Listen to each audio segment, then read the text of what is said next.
convinced that production likes to play in our faces. So we all watched Love is Blind season 10 episode 9, right? If you haven't, I suggest you hop off this video, go watch that episode, and then come back. Because what the actual WTF?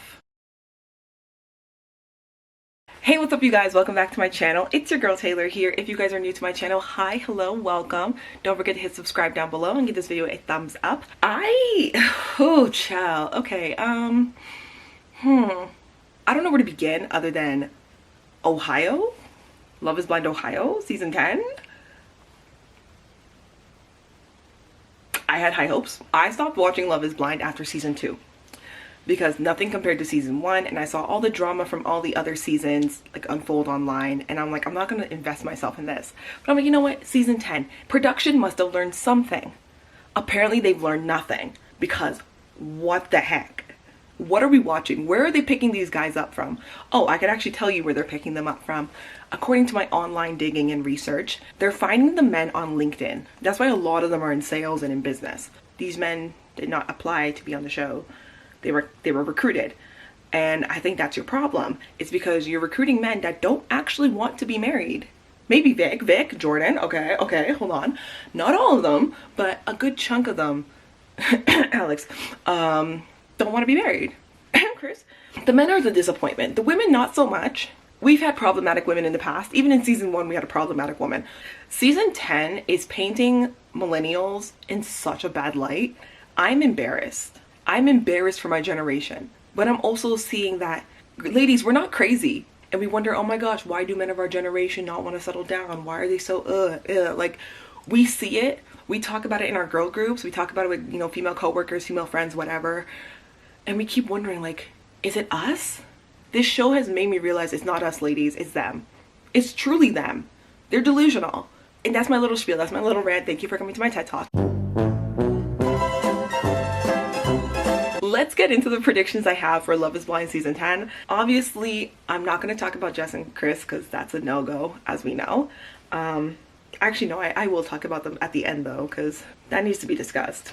My predictions for Love is Blind season 10, because we are getting to weddings, I think, in the next couple episodes. I have strong hopes and feelings about Vic and Christine. After seeing Vic interact with Christine's mom and going to her hometown and whatnot, I'm like, okay, he definitely can vibe with that. He's a Caribbean man. Okay, them having white women is not a big deal. It's actually very common, let's be real. I see Vic and Christine getting married.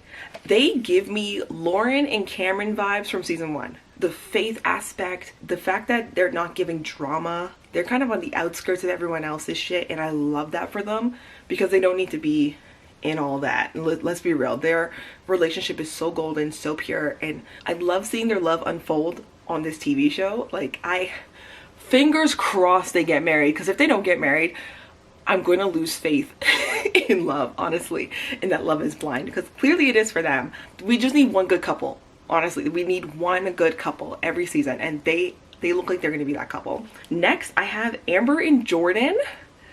I think they will get married, but I don't think they're going to last. I feel like Amber and Jordan might break up. They could last. They could possibly last a couple years. They are such a sweet couple. He adores her. She loves him. Like, she was shaving his back within, like, what, a week or 2 of knowing him. Like, I do see them being together, but I don't know if they would last. I feel like they really need to mesh their lives together a bit more.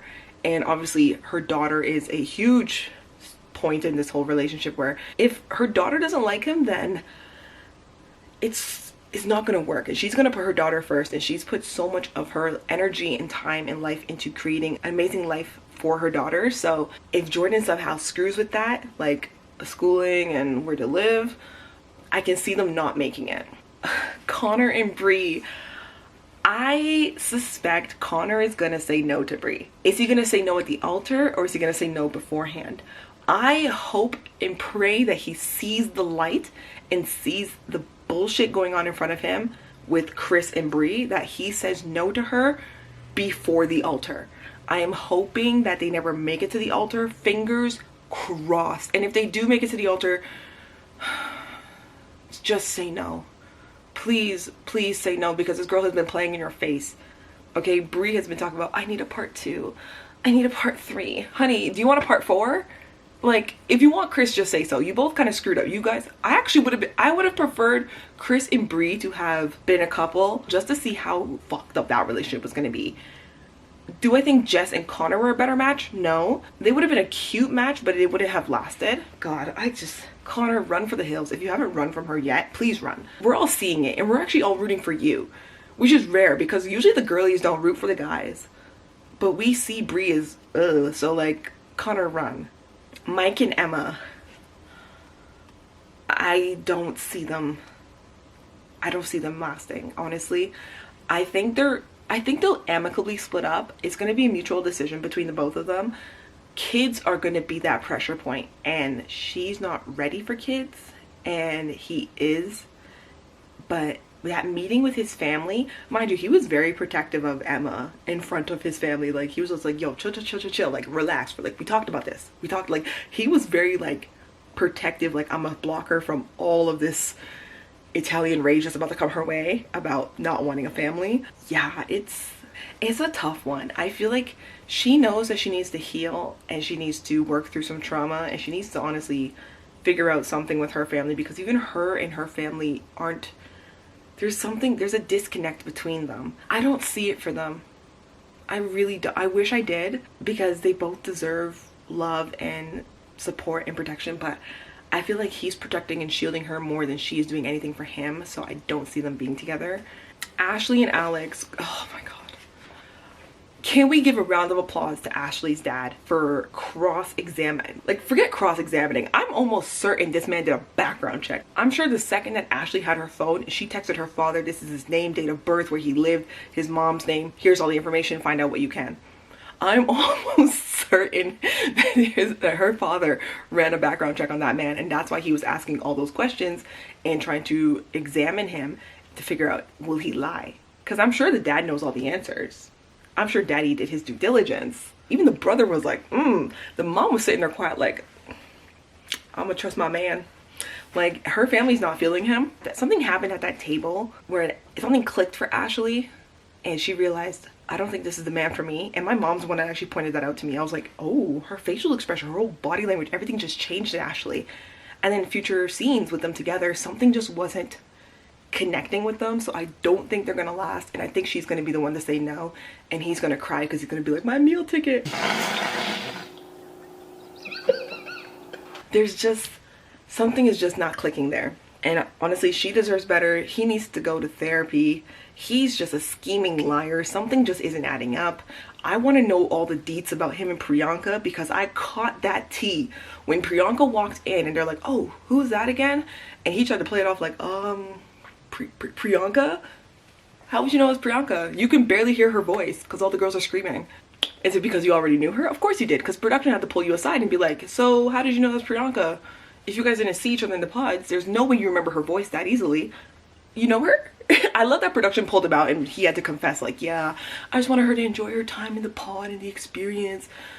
No, you knew she was going to call you on your bullshit. And I really hope that that moment where Priyanka pulled Ashley from that mess, the scene with her, Chris, Brie, and that whole, when Priyanka said, let's go talk about Alex, I was like, ooh, clock it. Clock it. I can't wait to see that scene, because I feel like they're going to call him out on some BS. Brittany and Devontae. No. No. Oh God, no. I pray no. Brittany, open your eyes. This man does not like colored women. He has trauma. He is suffering from internalized racism. He doesn't even see himself as a black man. He can't see himself that way. And I think he was raised to not see himself that way. I don't know much about his family. I'm not going to put too much on his mother and like how he was raised and stuff, because, you know, parents have to do what they have to do. But I do feel like he was raised to believe he was white. But you look at the man, he's not even like white passing. He's light skinned. He's damn near Drake. Like, sir, I don't know. There's just, he's suffering from trauma. He needs to go to therapy. I think she's gonna walk away. I think Brittany's gonna walk away from him. I hope she does. And of course, we come down to our last couple, Jessica and Chris. Obviously, Jessica walked away, and good for you, girl. I was hoping, to be honest, I was hoping she was gonna like take that golden cup and just splash him with something, because girl, you had every right to, he wouldn't have done anything. But I'm happy that she walked out the way she did, her head held high, taking the high road.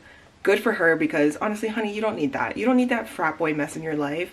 And the fact that his parents were happy that he wasn't gonna have kids lets me know that his family knows that he's a hot mess and they don't want him to procreate, because oof. But again, we'll talk more about that in a different video. But those are my predictions. Vic and Christine getting married, Amber and Jordan getting married, everyone else walking away. Connor's gonna walk away from Brie, Mike and Emma are gonna walk away from each other, Ashley and Alex, Ashley's gonna walk away from Alex, and Brittany's gonna walk away from Devontae. That's my prediction. Stay tuned. We have episode 10 and 11 coming up, and then we have episode 12 in the first week of March. So stay tuned. I will definitely be watching, and I will update you guys on my thoughts and opinions of season 10 of Love is Blind. Don't forget to hit subscribe down below. Follow me on all social media, and I'll see you guys in the next one. Peace out.